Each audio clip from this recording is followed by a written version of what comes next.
Hello guys, ito pong muli si Nanette ng Net Cooking. Dito pa rin po tayo sa ating OC Sarap Channel. Kumusta na po kayo mga ka-Net Cooking? Feel na natin na talagang papalapit na talaga yung Pasko. Kahit saan tayo pumunta. Kaya naman po dito sa ating Net Cooking Channel ay mag-share po tayo ng mga recipe na pwede po nating pagsalu-saluhan sa araw ng Kapaskuhan. So ngayong araw po ay gagawa po tayo o magluluto po tayo ng chicken relleno. Medyo matrabaho ito. Kaya lang kasi meron pong mga nagre-request sa atin sa ating Facebook page. Marami pong nag-request sa atin na gumawa tayo. Actually, meron na tayong video nito. Pero para sa mas madaling proseso, ulitin natin. Okay, dito po, eto mga kailangan natin. Meron po tayo ditong isang whole chicken. So, yung medium lang siya, yung pangkaraniwan laki. Mas malaki kasi, mas mahirap lutuin yon, matagal. So, kailangan yung medium lang. Okay, at ito po kailangan natin. Meron tayo ditong ground pork. Then, kailangan din po natin dito ng hard-boiled eggs. So, yung nilaga. Siguro kailangan natin dito ng 3 hard-boiled eggs. At dito po ay kailangan din natin dito ng chorizo. Ito yung Chinese sausage. Kung wala nito, pwede rin yung ordinary na sausage o kaya yung ham. Dito kasi para tayong gagawa lang ng embutido dito sa paggawa natin itong ipapaloob po natin ito sa loob ng manok. Okay, kailangan din po natin dito ng breadcrumbs. Okay, kailangan natin ito. Then sweet pickles, release. Then grated cheese, olive. Itong olive, optional lang ito. Kung wala nito, okay lang. Then kailangan din po natin dito ng garlic. Then itong onion. Kailangan natin ng carrot. Then itong red bell pepper. Lemon. Then 2 raw eggs. Then itong ground black pepper and salt. Then bay leaves. Then itong grated cheese. Dito po ay para tayong gumagawa lang ng embutido. Then, meron tayo ditong raisins. So, nasabi ko na ba to? Hindi pa yata. Then, meron tayo dito yung soy sauce. Olive oil. So, okay na. Nasabi na natin lahat. So, ito po yung mga kakailanganin natin sa paggawa po natin ng chicken relleno. Medyo matrabaho po ito. Kaya ito, mamaya pa natin ito i-prepare kasi itong chicken, i-debone natin ito. Aalisin po natin lahat ang buto nito. Okay, then dito po, uunahin natin yung pagde-debone nitong ating chicken. So, dito, medyo mahirap dito kasi itong buto na to, papalabasin po natin lahat yan. Ititira lang natin talaga yung kanyang balat, itong skin. So, yung ibang laman, hindi naman natin kailangang alisin pa yung laman. Tsaka itong pakpak na to, ito, okay lang yan kahit may buto. So, ang aalisin lang natin yung talagang dito. Okay, din ngayon, narito yung ating chicken. So, ang ginawa natin dito kasi, ang ginawa natin, ito, hindi na natin inalis. Dito lang, oh. Yung dito, inalis natin. So, ang point dito, before po nating alisin yung mga buto niya, bakliin natin yan. Pwede naman natin bakliin. Dito rin. O, binali ko din. Dito. Tapos dito. Then dito po, ang mahirap dito, yung dito sa likod. Kasi dito, manipis lang yung balat dito. Pwede siyang mabakbak. O, pwede siyang mabutas. Pero, kailangan dahan-dahan. Gagamit tayo nitong gunting, itong cooking na scissor at saka itong knife. So, dito, natanggal ko na siya. Hindi ko na masyadong ipinakita kasi matagal po medyo maiinip yung mga viewers natin.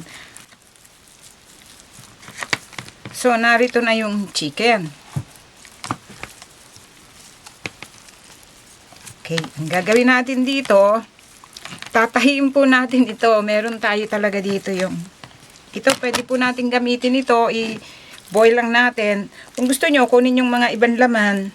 So, alisin lang natin dito. Ilagay po natin sa loob ng chicken. Kasi hindi naman natin inalis lahat yung laman, no. Itinira natin. Hayaan natin siya doon. Then, yung iba dito, isama natin doon sa ground pork. Ito. So, ayan. So, ang gagawin natin dito, dito po sa may leeg na ito, tatahiin natin ito before natin itong i-season ng soy sauce. Then, dito, so, meron tayo yung gamit natin talaga sa, sa pantahi nito. Ito po kasi talagang may nabibili rito mga ganito. Ito talaga ito yon, needle talaga ito para dito sa cooking. Nabibili po ito for tying, kung ano man ang gagawin natin, ham. Dito, meron din tayo yung gamit pag gagawa ng hamon. Kaya lang ito, maliit siya, hindi natin pwedeng ipaloob dyan yung chicken. So, ang gagawin natin, tatahiin muna natin ito.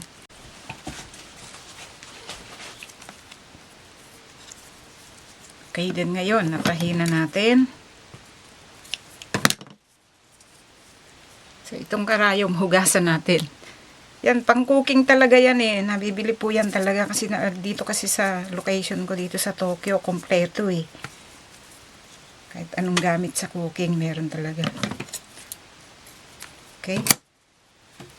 So, ngayon, ang gagawin po natin dito, so, itong laman, itong pinagbutuhan, pwede po natin itong i-boiled. Then, pwede natin gamitin sa paggawa ng pansit bihon, pampalasa. Then, dito ngayon, meron tayo dito yung, dito natin i-marinate natin ito sa soy sauce. Okay. Soy sauce. Then, olive oil. Lagyan natin ng olive oil. Then, dito po, lagyan natin ng ground black pepper.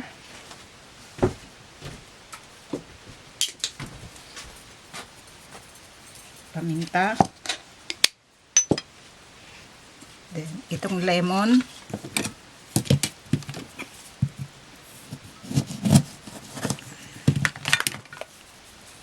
Okay.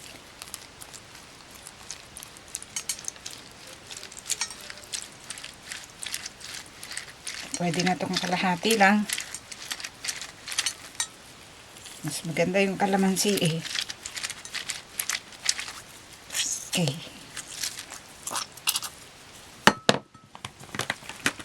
Okay, alisin natin yung buto.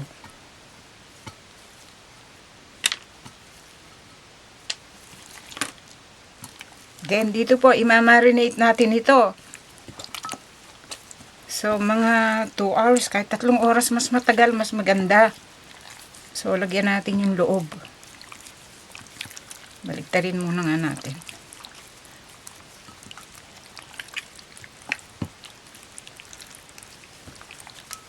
Okay.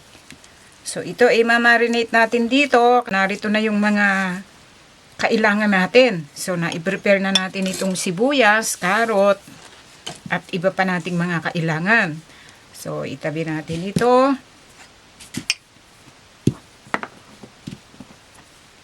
Okay, meron po tayo ditong isang malaking mixing bowl. So, ang gagawin natin, ilagay po natin dito itong ating ground pork.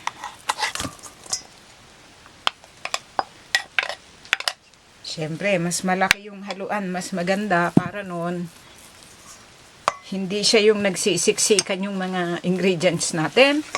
Then, dito, season lang natin itong salt and pepper. Ilagay natin itong minced garlic. So, dito po, gagamit din tayo ng kamay dito kasi para nun, mapaghalo natin siyang mabuti. Then, lagay natin itong sibuyas. Ito kasi paghahalo-haluin lang, basta natin lahat dito ito. Then, tapos, imimix natin mabuti. So, itong carrot. Lahat po ng ginamit natin dito, finely minced po itong mga ginamit natin yung dapat ikat, finely minced po lahat.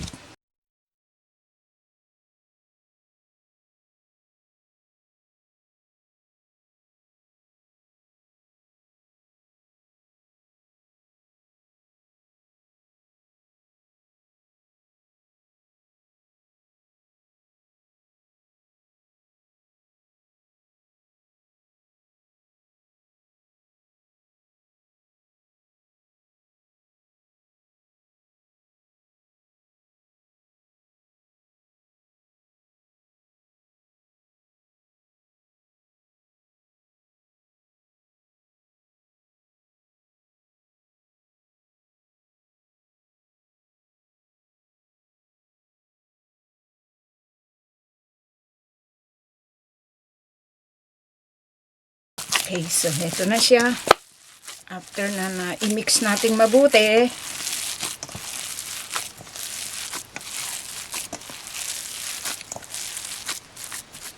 okay. So, ang gagawin ko lang dito, isasalin ko ulit dito.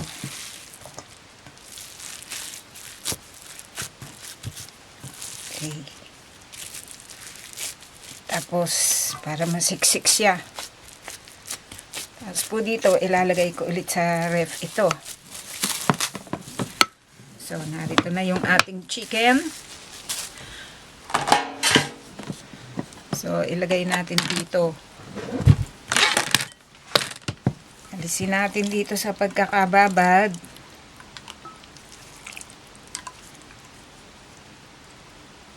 Then, isalin natin dito. Ang then, dito ngayon, lalagyan na po natin ng laman dito sa loob. So, kita naman natin, may natira pang laman yung chicken. Okay lang yun. So, ang gagawin natin, so, kailangan dito kasi kamay eh. Kasi kailangan po dito, sisiksikin natin ito para bumalik yung dating forma ng chicken. Kaya ilalagay natin dito yan. Yan o. Ibabalik natin. Tapos pagkaraan nun, tatahiin ulit natin ito.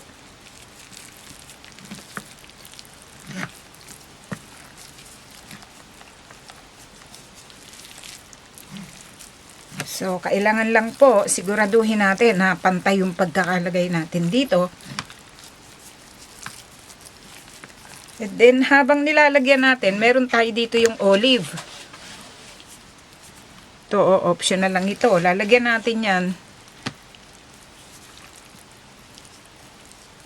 sa ganyan, o.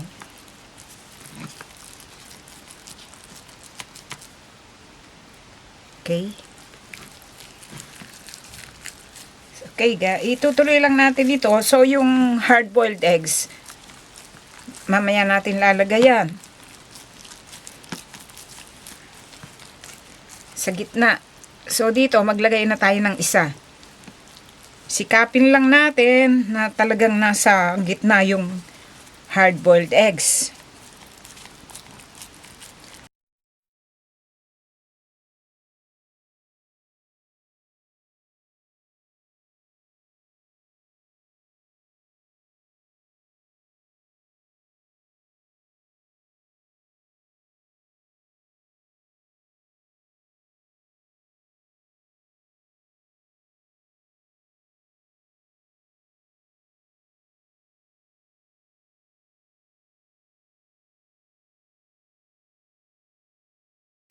So, kahit hindi na natin masyadong isara, okay na yan.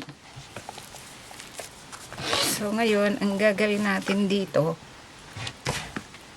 meron po tayo dito yung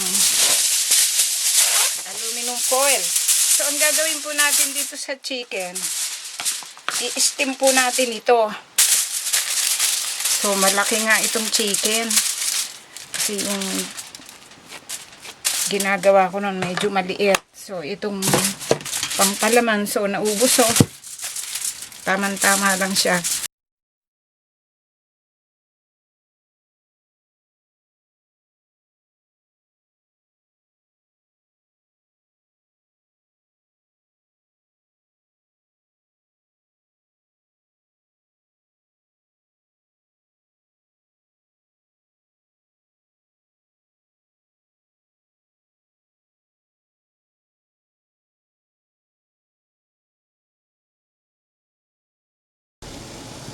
At ngayon po, pagkaraan ng halos 1 oras at kalahati na po nating ini-steam ito.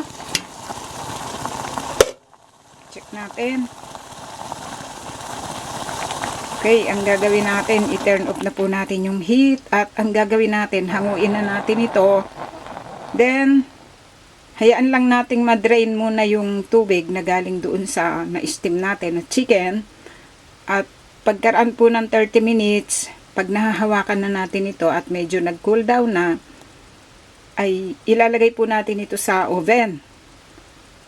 Okay, so i-bake natin ngayon itong chicken. Meron tayo dito yung melted butter. So, ang gagawin natin dito, i-rub natin.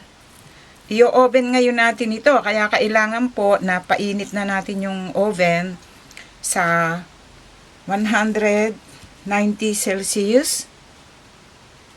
So, bali 375 Fahrenheit yun. Then, ito ring likod. Lagyan din natin ng butter. So, kasi in-steam natin ito eh. Ito, kung diniretso natin ito sa oven, medyo nakalobo siya ng konti. Oo, kasi in-steam natin, medyo na-flatten siya ng konti. Pero, okay po ito. Pag na-oven natin ito, gaganda yung kulay niya. Then dito, maglagay pa tayo ng konting ground black pepper. Lagay na natin dito sa kamay. Ganyan lang. Okay natin. Then, ito ring salt.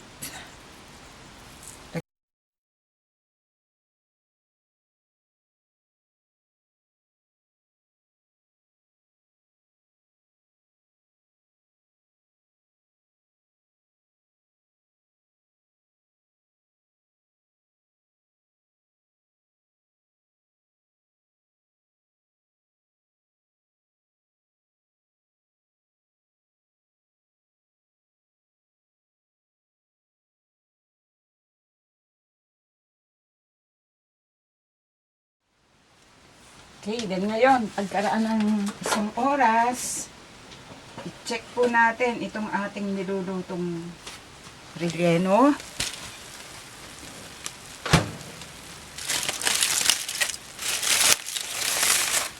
So, heto na. Ang gagawin po natin ngayon, so, yan. So, buksan na natin itong aluminum foil. So, kanina, after 30 minutes, chinek ko siya, inirap ko siya ng butter. So, ang gagawin natin ngayon dito, irarab ulit natin siya ng butter. Then, itong so, ito na yung last nating gagawin. Ang gagawin natin dito, irab natin ng olive oil, itong pinakatap. Kasi ito ang gagawin natin na siyang pinakabunga dito. So, medyo nag-break siya ng konti dito sa gilid. So, normal lang naman yun. Kasi itong olive oil, maganda to eh, para kumintab siya. Maging shiny yung chicken natin. Okay, so, yan o. Nilagyan ko lang dito. Then, ito na yung last nating pagbe-bake.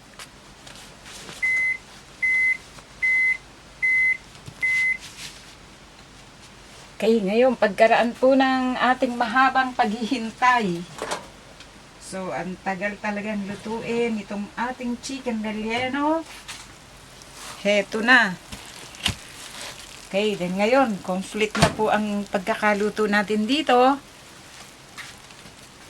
So, ang gagawin po natin ngayon dito ay hihintayin po natin itong mag-cool down. Papalamigin natin ito before nating i-cut. Ayan, masyadong mainit. At saka maganda po talagang hinihiwa ito o ini-slice natin pag malamig na siya. Parang imbutido din. So, lagyan natin ng olive oil ulit para kumintab. Okay guys, pagkaraan ng halos magdadalawang oras na hinango na natin itong ating chicken relleno doon sa oven. So, nag-cool down na siya. So, heto na. So, ang gagawin natin, i-cut na natin ito ngayon. Tanggal ito, oh. Kasi inalis ko yung mga tahi-tahi. Yung sinusinulid. Then, ngayon dito, ika-cut natin. Hiwain natin dito. Sana matsyempohan natin yung itlog. Ayun. Ayan o guys. Natsempuhan natin. Ayan yun o. Diba? Ang ganda. O. Ito yung ating chicken relleno.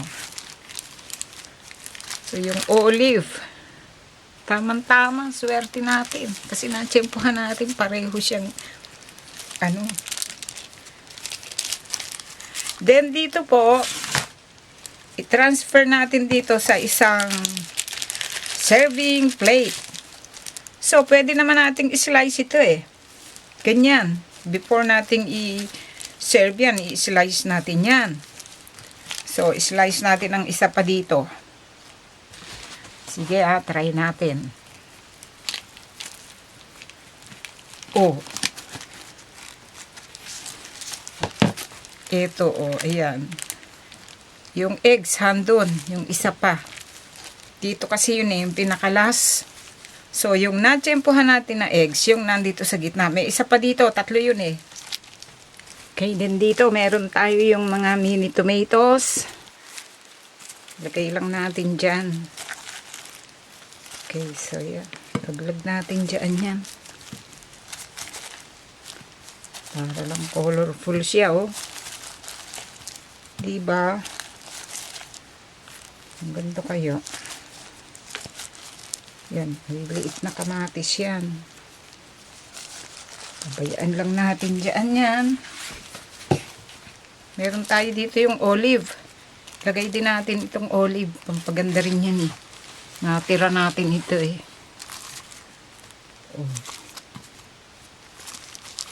Okay. Lagay natin ganyan. Then dito guys.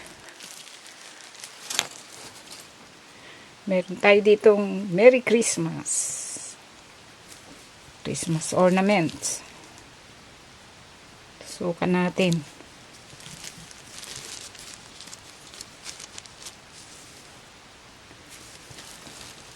Okay, diba? Ito na yung ating chicken relleno. Ito po yung kinalabasan sa pagkakagawa natin. Dito po sa ating chicken relleno. So, ang pwede po nating dipping sauce dito, meron tayo dito yung, yan sweet chili sauce. Meron tayo dito yung Worcestershire sauce. Pwede rin yan. Pwede rin naman itong tomato ketchup. Okay, pero ang ginamit natin, itong sweet chili sauce. Yan. So, yan ang dipping sauce natin. Okay, kita nyo naman, di ba? Ang ganda. So, pwede natin yang sprinkle ng parsley kung gusto nyo. Yan para mas maganda. Dito sa pinaka-top. Yan. Das lang natin ng konting parsley para mas maganda. Okay, sana po ay nagustuhan nyo ang pagkakagawa po natin dito po sa ating chicken relleno o rellenong manok. Okay, marami pong salamat. Dito po muli si Nanette ng Net Cooking. Dito pa rin po tayo sa ating OIC Sarap Channel. Ako po ay bumabati sa inyong lahat ng maligayang Pasko at manigong bagong taon. Okay, marami pong salamat. Thank you po. Bye!